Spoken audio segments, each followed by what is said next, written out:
시청자 여러분 안녕하십니까. OBS 초대석의 아나운서 유형서입니다. 대한민국 벤처 신화의 주인공으로 그리고 하마터면 잃을 뻔했던 국내 소프트웨어 회사를 살려낸 구원투수로 그리고 실전의 경험을 바탕으로 새로운 경제 패러다임을 제시하는 선도하는 정치인으로 19대 국회의원 분당을 전하진 새누리당 의원이 있습니다. 21세기형의 경제 원리는 무엇인지 그리고 요즘 화두가 되고 있는 이 창조 경제라는 것이 어떤 개념인지 전하진 의원과 함께 자세한 얘기 나눠보도록 하겠습니다. 스펙을 초월한 인재 채용, 스토리, 공감, 회복 탄력성, 성취. 세라형 인재가 미래를 지배한다. 이 시대의 화두는 빅데이터, 스마트 그리드, 지능형 전력망을 기반으로 하는 3차 산업혁명 시대가 올 것이다. 전하진 새누리당 의원과 함께 기존의 성장 방식을 타파하고 선도 창의형 경제로 나아가는 21세기를 선도하는 특별경제학, 창조경제란 무엇인지 집중 탐구해봅니다. 네, 이 자리에 전하진 의원 나와 계십니다. 의원님 안녕하세요. 네, 반갑습니다. 네, 반갑습니다. 네. 바쁘실 텐데 직접 와주셔서 대단히 감사합니다. 저 불러주셔서 감사합니다. 네, 요즘 많이 바쁘시죠? 네, 바쁩니다. 예, 네. 또 새 정부의 어떤 정책도 조언도 해주시고, 그렇죠. 예, 네. 여러 가지 또 방향도 설정을 하시느라 바쁘실 텐데 이런 와중에 이제 빌 게이츠가 한국을 방문을 했습니다. 네, 아쉽게도 저는 못 봤어요. 예. 방송 출연이 있어서. 지금 뭐 각계에서 강연도 하고 있고 많은 사람들이 관심을 불러일으키고 있는데 빌 게이츠의 한국 방문 의미를 둔다면 어떤 의미로 볼 수 있을까요? 글쎄요, 뭐 스티브 잡스가 아마 살아 있었으면 스티브 잡스 갔으면 더더욱 더 좀 인상 깊었지 않았을까 네. 싶은데 아무래도 최근에 우리가 갖고 있는 화두가 창조 경제다 보니까 네. 또 관심들을 많이 갖고 있는 것 같습니다. 그러니까 지금 빌 게이츠뿐만 아니고 얼마 전에는 그 이스라엘의 요즘마 펀드라는 예. 그 펀드 에클리 회장이 또 왔다 갔고요. 한국에 또 지사를 낸다는 얘기도 있고. 네네. 네, 그래서 뭔가 좀 관심들이 좀 많이 갖는 것 같습니다. 예. 빌 게이츠가 강연을 하면서 이제 한국이 원조를 받던 나라에서 이제 원조를 해주는 나라로 변화해가고 있고 네. 여러 가지 특히 이제 스마트 어떤 기기라든지 또 개념과 관련해서 이런 것들도 개발도상국이라든지 후진국에 원조를 해야 된다라고 강조를 하고 있거든요. 맞습니다. 이런 내용에는 많이 공감을 하시죠? 예, 물론이죠. 그리고 저희가 굉장히 이제 빠르게 성장을 했고 또 남들보다 좀 앞서가는 것들이 있으니까 이런 것들을 어떻게 우리가 잘 활용해서 새로운 경제 질서를 만들어내느냐. 네. 이것이 이제 우리 지금 박근혜 정부가 갖고 있는 화두고 예. 미션이라고 할 수 있겠죠. 예. 네. 정치인으로서 이제 1년 정도 지났죠? 네, 1년 의원님. 됐습니다. 예. 어떠십니까? 아직도 좀 남의 옷 입은 것 같으세요? 아니면 야, 정말 정치 쪽에 들어오길 잘했다라는 생각이 드세요? 저는 잘했다는 생각이 좀 많이 들게 됐어요. 그러니까 예. 제가 원래 그 사업을 하면서도 항상 그 새로운 거에 관심을 많이 갖고 네. 변화를 주도하는 쪽에서 이제 일을 해왔다고 보는데 그런 일이 국회의원이기 때문에 훨씬 더 좀 규모가 크게 이 변화를 추진할 수 있는 예. 위치에 있어서 그것이 저한테는 굉장히 좀 익사이팅한 예. 그런 상황인 것 같아요. 그래서 되게 좋고 좀 불편한 점은 있지만 그래도 얻는 게 더 많다 이런 생각을 합니다. 네. 어떤 제도나 어떤 법적으로 또 뭔가 발전시킬 수 있는 그렇죠. 부분 그런 또 부분이 특히 많이 또 있기 제가 때문에. 기업을 했었기 때문에 기업가들이 말하지 않더라도 제가 이해할 수 있는 부분이 있고 또 네. 소프트웨어 부분은 사실 국회에서 그 이해해 주시는 국회의원들이 별로 안 계셨잖아요. 예. 그런 부분에서 또 제가 할 수 있는 것들이 있고 그래서 많은 분들이 또 밖에서 되게 좋아라 하세요. 그러니까 국회 가도 이런 어려운 용어를 이해해 주는 국회의원이 있어서 너무 고맙다. 예. 그렇군요. 그래서 되게 그걸 좋아하시고 그래서 예. 그런 점에서 내가 참 역할이 중요하다는 생각도 하고 또 그런 역할을 했을 때 우리가 밖에서 봤을 때 정치가 못해서 네네. 참 힘들어했던 부분들 이런 것들을 제가 좀 풀어줄 수 있겠구나 이런 생각을 하고 있습니다. 네. 남들이 느끼는 인식은 이미지는 완전히 반대잖아요. 우리가 이제 벤처라든지 IT나 스마트 산업 분야는 굉장히 창조적이고 네. 또 자유가 넘치고 네. 근데 이제 정치 쪽은 아무래도 조금 보수적이고 경직되고 이런 부분들을 생각할 텐데 어떠세요? 분위기? 사실은 그렇지 않은 것 같습니다. 국회의원이 저는 창조 경제에 있어서 핵심이라고 저는 생각합니다. 예. 왜냐하면 국회의원이 할 수 있는 것이 장관부터 시작해서 모든 사람들과 접촉할 수 있고 그다음에 법을 만들어서 룰을 규칙을 만들어줄 수 있고요. 네. 그렇기 때문에 국회의원이 어느 정도의 스코프로 시각을 가지고 네. 이 전체를 좀 잘 흘러갈 수 있도록 만들어 주느냐에 따라서 상당히 큰 변화를 만들 수 있는 그런 오히려 장관보다도 더 국회의원이 더 중요하다. 왜냐하면 장관은 이미 예산이 수립되면 그걸 집행하는 그렇죠. 거기 예. 때문에 예. 사실 한눈 팔거나 그런 어떤 창의적인 생각을 하기가 조금 쉽지 않은 네네. 위치에 있거든요.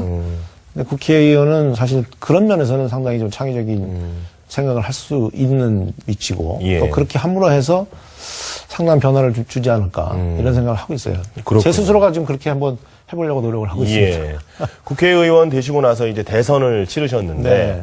어떤 벤처 또 산업 분야의 전문가로서 이번 대선에 좀 기여하셨다거나 또 여러 가지 노력하신 부분이 있다면 어떤 부분이 있을까요? 제가 새누리당의 이제 디지털 정당 위원장을 맡고 있습니다. 아, 그래서 디지털 정당위원장이요. 예, 예. 그래서 우리 당의 이제 SNS나 이런 부분에서 당이 조금 뒤쳐져 있던 부분들을 보강하느라고 좀 조직화도 하고 또 새로운 툴도 만들고 그래서 좀 기여를 했다고 볼 수 있겠죠. 예, 그렇군요. 자, 박근혜 대통령이 이제 지난 대선 예. 때 후보 시절 피력했던 창조 경제론 지금까지도 계속 화두가 되고 있습니다. 네. 창조 경제라는 것은 이제 들어도 사실은 네. 정확한 개념이 안 잡히는 분들이 예. 많이 계실 것 같은데 예. 저를 포함해서 네, 네. 일단 좀 강론부터 어떤 개념이다라고 좀 설명을 해주세요. 그러니까 한마디로 창조라는 것은 뭐 이미 계속 되어 온 거잖아요. 네네. 우리가 창조 경제라고 봤을 때는 저는 한마디로 돈의 흐름을 봐야 된다. 근데 이 돈의 흐름이 전체 생태계를 건강하게 만들 수 있고 또 아주 크게 만들 수 있는 형태로 돈이 흘러가느냐. 네. 아니면 이 돈이 여기저기서 멈춰져 있고 썩거나 또는 돈이 흘러가지 않아서 거기는 말라 비틀어지거나 네. 이런 부분은 없는지를 잘 살펴서 돈의 순환을 원활하게 해줌으로 해서 거기서 새로운 나무들이 자랄 수 있다. 네네. 그래서 그 새로운 나무들이 또 동물들이 그걸 또 섭식을 하고 또 그것이 또 사람들이 하고 이렇게 해서 전체 생태계가 커질 수 있는 방향으로 돈의 흐름을 잘 잡아내는 것. 이게 저는 창조경제의 밑거름이라고 보고 만약에 그렇게 해서 돈의 흐름이 잘 왜곡되지 않게 흘러가기만 하더라도 거기서 새로운 부가가치나 새로운 비즈니스가 저는 창출될 수 있다고 생각을 합니다. 예. 이미 우리가 이제 그런 경험을 좀 했었죠. 옛날에 98년도에 우리 초고속 인터넷망이 보급될 때 네네. 이게 이제 빠르게 보급되지 않았습니까? 이 보급이 되다 보니까 그 위에서 새로운 기업들이 막 생겨난 거예요. 그렇죠, 그렇죠. 그게 없었다면 생기지 않았을. 예, 예. 그래서 뭐 온라인 게임이라든지 이런 것들은 그런 인프라가 없었으면 절대 생기지 않는 그런 이제 비즈니스가 생겼단 말이죠.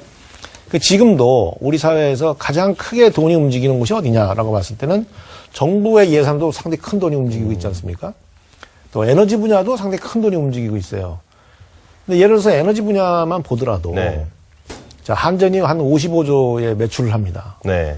근데 한전은 지금 적자를 한 3조, 작년에 한 3조 정도 적자를 봤어요. 그런데 민간 발전사들은 수천억의 이익을 냈어요. 예, 예. 그리고 정부에서는 전력이 이제 피크가 왔을 때 블랙아웃을 걱정하면서 네. 전력 부하 관리 사업이라는 걸 하면서 작년에 그 피크 때 전기를 좀 안 쓰는 사람들한테 4천억을 줬습니다.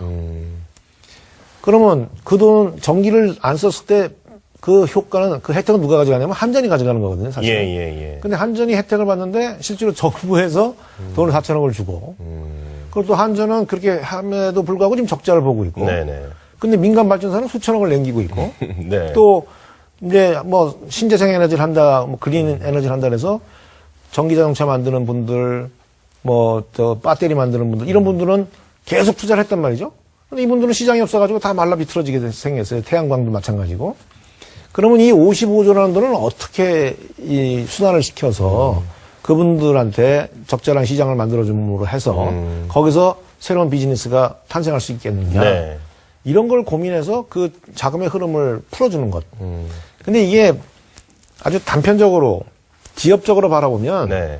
안 보입니다. 자기 에리아만 잘 되면 되니까. 예, 예, 예. 근데 그걸 전체적인 스코프에서 생태계 차원에서 스코프에 보면 허들이 많이 있어요. 장애요인들이. 그래서 그 장애요인을 풀어줘야만이 가능한 일들이 많다는 거예요. 예, 예. 예를 들어서 전기가 밤에는 남지 않습니까? 네. 우리가 걱정해야 될 피크라는 것은 1년에 2번밖에 없어요. 여름하고 겨울에. 겨울에, 예. 그때 잠시 피크가 올라간다는 이유로 전기를 더 만들어야 됩니다라는 주장을 하고 있는 거예요. 이 정부에서. 네네네. 그럼 이 피크를 줄이면 네.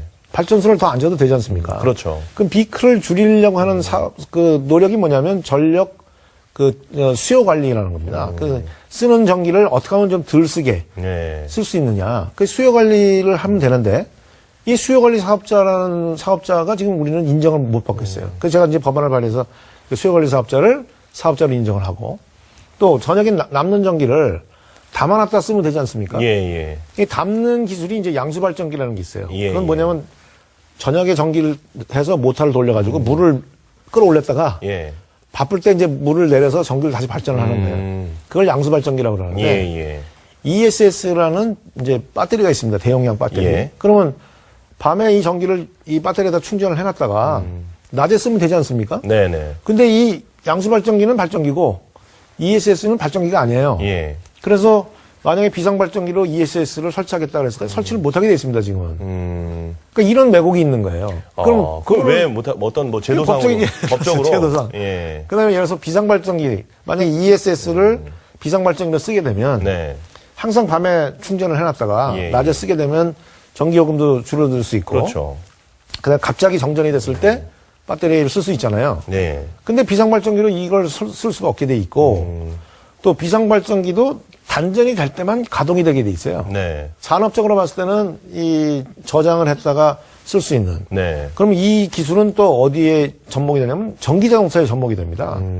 이 ESS라는 배터리가 전기자동차에 들어가는 거예요. 예, 예, 예. 그러면 전기자동차라는 게 뭡니까? 밤에 충전을 해놨다가 낮에 자동차를 안 쓰면 그 전기를 다시 되팔 수 있고 네네네. 필요하면 자기가 자동차를 타고 다니면 되거든요. 네네. 그러면 아주 대규모의 배터리를 우리 사회가 보유하게 되는 거죠. 그러면 밤에 쓰는 전기와 낮에 쓰는 피크를 줄일 수 있어요. 그렇죠. 간극을 줄일 수 네, 있다. 간극을 줄여요. 간극을 예. 줄이면 굳이 발전소를 더 짓지 않아도 된다는 거예요. 그러면 생태계 전체 측면에서 바라보면 이렇게 돌렸을 때는 모두가 다 혜택을 받을 수 있는데 이게 탁 이 벽이 쳐져 있어서 그게 어떻게 보면 제도나 법이 그렇게 만들어 놓은 것이 그렇죠. 제도 맞네요. 법도 있고 예. 그래서 저희가 이제 지금 말씀드린 이런 것들을 어떻게 저희가 이제 제가 이렇게 이해하게 됐냐면 그 에너지를 둘러싼 생태계의 모든 관계자들을 한데 모았습니다. 전력거래소, 발전소, 뭐 애투리, 그다음 기업들, 예, 교수님들을 다 모아서 일주일에 한 번씩 공부를 했어요, 같이. 어떻게 하면 이 전체 생태계가 돌아갈 수 있게 만드냐. 그래서 그 전체 생태계를, 그러니까 나만 잘 사는 게 아니고, 내가 이렇게 함으로 해서 저 사람이 베네핏을 갖고 그 베네핏이 다시 또 나한테로 돌아오고, 이게 생태계 차원에서 어떻게 돌리는 게 맞냐라고 같이 고민을 하다 보니까, 이렇게 하는 것이 전체를 위해서 좋다는 예, 결론을 예. 만들어내고, 네. 그 결론에 모든 사람들이 같이 합의가 이루어지면, 그러면 이제 집행하면 되는 거 아닙니까? 네네네. 그래서, 그렇다면 문제는 법을 바꾸고. 왜? 이러한 이유 때문에. 이런 논리적 근거가 있어야 되는데, 지금까지는 그냥 한전에서 적자나니까 올려주세요 그러는 거예요. 네네. 올리면 피해가 있지 않냐? 이 서로가 이해관계 다른 거죠. 그러니까 그걸 전체의 그림에서, 그러니까 생태계 차원에서, 예, 예. 이거 올렸을 때, 손해보는 사람들이 있으니까 이 손해를 줄일 수 있게끔 그런 새로운 대체 기술이 들어간다든지, 예. 또는 어떤 혜택을 준다든지 그렇죠. 해서 이걸 상쇄할 수 있는 이런 전체적인 그림에서 우리가 바라보면 전기를 올려도 큰 부담이 없을 그렇죠. 것이라는 것을 우리가